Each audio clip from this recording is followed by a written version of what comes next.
हर हर महादेव, ओम नमः शिवाय।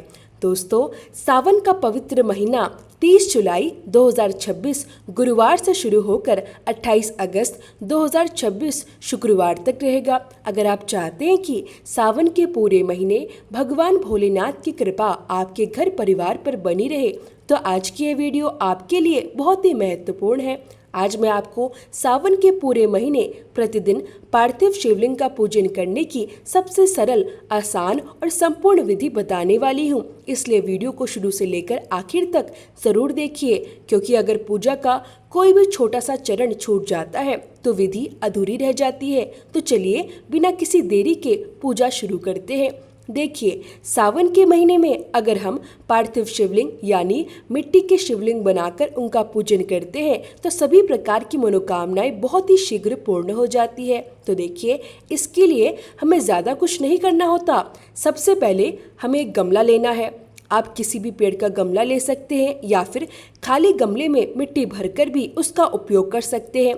बस ध्यान रहे कि तुलसी के पौधे का गमला नहीं लेना है। उसके अलावा आप कोई भी गमला ले सकते हैं। और ताकि आपको पूरी पूजा विधि अच्छी तरह से समझ में आए, इसलिए मैं आपको खाली गमले में पूजा करके दिखा रही हूँ। तो आप चाहे तो बेल वृक्ष के गमले में या फिर किसी भी पेड़ लगे हुए गमले का उपयोग कर लीजिए। अब यहाँ पर हमें क्या करना है, सबसे पहले गमले में जो मिट्टी है उसी मिट्टी से हमें एक छोटा सा शिवलिंग बना लेना है। यानी मिट्टी से हमें छोटी सी पिंडी तैयार करनी है। इसी पिंडी को हम भगवान शिवलिंग का स्वरूप मानकर इनका पूजन करेंगे। इसके बाद हम दोनों हाथ जोड़कर संकल्प करेंगे, हे भगवान शिव शंकर, हे भोलेनाथ, आज मैं आपका पूजन कर रही हूँ। कृपया मेरी इस पूजा को स्वीकार करें और पूजा में जो भी कमियां रह जाएं उनके लिए मुझे क्षमा करें। इस प्रकार संकल्प करने के बाद हम पूजा प्रारंभ करेंगे। सबसे पहले हम जल अर्पित करेंगे, उसके बाद कच्चा दूध चढ़ाएंगे और फिर उसके बाद दोबारा जल अर्पित करेंगे। यानी यहाँ पर हमें 3 बार अभिषेक करना है। इसके बाद हमें देसी घी या फिर तिल के तेल का या फिर सरसों के तेल का दीपक प्रज्वलित कर देना है। अब देखिए, स्नान भी हो गया, अभिषेक भी हो गया। इसके बाद हम वस्त्र समर्पित करेंगे। वस्त्र के रूप में आप छोटे से कलावे का टुकड़ा भगवान शिव को समर्पित कर दीजिए, क्योंकि हमें पूरे सावन के महीने में रोजाना पूजा करनी है। इसलिए छोटे से कलावे का टुकड़ा ही वस्त्र के रूप में समर्पित करेंगे। इसके बाद हम चंदन का तिलक लगाएंगे। चंदन आप सफेद या पीला कोई भी ले सकते हैं। तिलक लगाने के बाद उसके ऊपर अक्षत यानी चावल समर्पित करेंगे। इसके बाद हम काले तिल अर्पित करेंगे। इसके बाद हम दूर्वा भी चढ़ाएंगे। इसके बाद हमें बेलपत्र अर्पित करना है। तो देखिए, भगवान शिव की जब भी पूजा की जाती है उसमें बेलपत्र अवश्य चढ़ाया जाता है, क्योंकि बेलपत्र का बहुत अधिक महत्व माना गया है। इसलिए आप बेलपत्र जरूर समर्पित कीजिए। जितना संभव हो उतना बेलपत्र अर्पित कर सकते हैं। अगर ज्यादा बेलपत्र उपलब्ध ना हो तो कम से कम एक बेलपत्र अवश्य चढ़ाइए, लेकिन बेलपत्र जरूर समर्पित कीजिए। इसके अलावा अगर आपके पास भांग, धतूरा या मदार उपलब्ध है तो वह भी आप यहाँ पर समर्पित कर सकते हैं, लेकिन बेलपत्र सबसे अधिक आवश्यक है, इसलिए बेलपत्र अवश्य रूप से समर्पित कीजिए। इसके बाद हम फूल समर्पित करेंगे। भगवान शिव शंकर को सफेद रंग के फूल अति प्रिय माने जाते हैं, इसलिए यदि आपको सफेद फूल मिल जाए तो बहुत अच्छा, आप उन्हें समर्पित कीजिए। और अगर सफेद फूल ना मिले तो आप पीले रंग के फूल या अन्य कोई भी फूल अर्पित कर सकते हैं। इसके अलावा अगर किसी दिन फूल बिल्कुल भी ना मिले तो भी कोई बात नहीं है, बिना फूलों के भी आप पूरी श्रद्धा और भक्ति के साथ पूजन कर सकते हैं। इसके साथ ही अब हम भोग समर्पित करेंगे। तो देखिए, जब भी आप रोजाना भोग समर्पित करें, अगर आपके पास कोई विशेष सामग्री उपलब्ध ना हो तो आप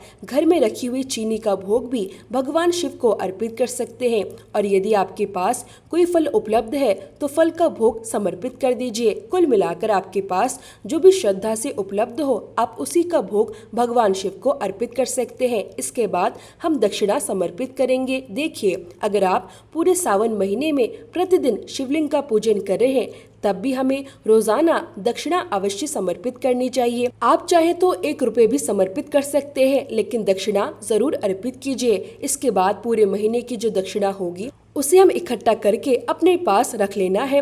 फिर जब हम इस पूजा का उद्यापन करेंगे तब उसी दक्षिणा का दान कर देंगे। तो इस प्रकार हम दक्षिणा समर्पित कर देंगे। इसके बाद हम धूप और दीप दिखाएंगे और फिर पूरे प्रेम, श्रद्धा और भक्ति के साथ भगवान की आरती करेंगे। तो देखिए, जब हम शिवलिंग का पूजन करते हैं तब समस्त शिव परिवार का पूजन अपने आप हो जाता है। इसलिए सबसे पहले हम श्री गणेश जी की आरती करेंगे, उसके बाद हम भगवान शिव शंकर की आरती करेंगे।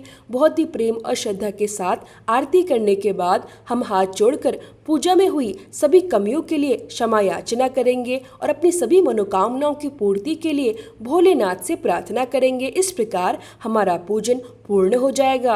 पूजन के बाद आपने भगवान शिव को जो भी प्रसाद अर्पित किया है उसे आप अपने घर के सभी सदस्यों में प्रेम पूर्वक वितरित कर सकते हैं और जो भी दक्षिणा आपने चढ़ाई है उसे आप अपने पास सुरक्षित रख लीजिए। अगर आप सिर्फ एक सोमवार के दिन ही यह पूजन कर रहे हैं तो उसी दिन दक्षिणा का दान भी कर दीजिए। लेकिन अगर आप पूरे सावन महीने तक प्रतिदिन पार्थिव शिवलिंग का पूजन कर रहे हैं तो दक्षिणा को अपने पास सुरक्षित रखिए और पूरे महीने की दक्षिणा इकट्ठा करके उद्यापन के समय एक साथ दान कर दीजिए। इसके बाद जब दीपक शांत हो जाएगा तब हम थोड़ा सा जल लेंगे और शिवलिंग का वहीं पर विसर्जन कर देंगे।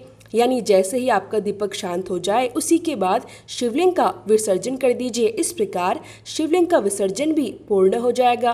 फिर अगले दिन हमें इसी गमले में दोबारा मिट्टी से छोटी सी पिंडी यानी पार्थिव शिवलिंग बनाकर भगवान शिव शंकर का इसी प्रकार पूजन करना है। आप चाहे तो शिवलिंग पर जो बेलपत्र आपने चढ़ाए थे, अगर अगले दिन आपको नए बेलपत्र उपलब्ध ना हो तो उन्हीं बेलपत्रों को अच्छी तरह धोकर दोबारा भी उपयोग कर सकते हैं। और अगर आपको नए बेलपत्र मिल जाते हैं तो फिर यह और भी अच्छी बात है। ऐसे में आप नए बेलपत्र ही भगवान शिव को समर्पित कर दीजिए। बेलपत्र आप चाहे तो अगले दिन जब दोबारा पूजन करेंगे तब सबसे पहले गमले को थोड़ा सा साफ कर लीजिए। उसके बाद जो बेलपत्र पहले चढ़ाए थे उन्हें आप किसी दूसरे गमले में रख सकते हैं। तो इस प्रकार हम सावन के पूरे महीने में प्रतिदिन पार्थिव शिवलिंग का पूजन करते हैं। भगवान शिव शंकर को भोलेनाथ कहा जाता है क्योंकि वे इतने भोले हैं कि थोड़ी से प्रयास और थोड़ी सी सच्ची श्रद्धा से की गई पूजा से भी बहुत जल्दी प्रसन्न हो जाते हैं और अपने भक्तों की मनोकामनाओं को पूर्ण कर देते हैं।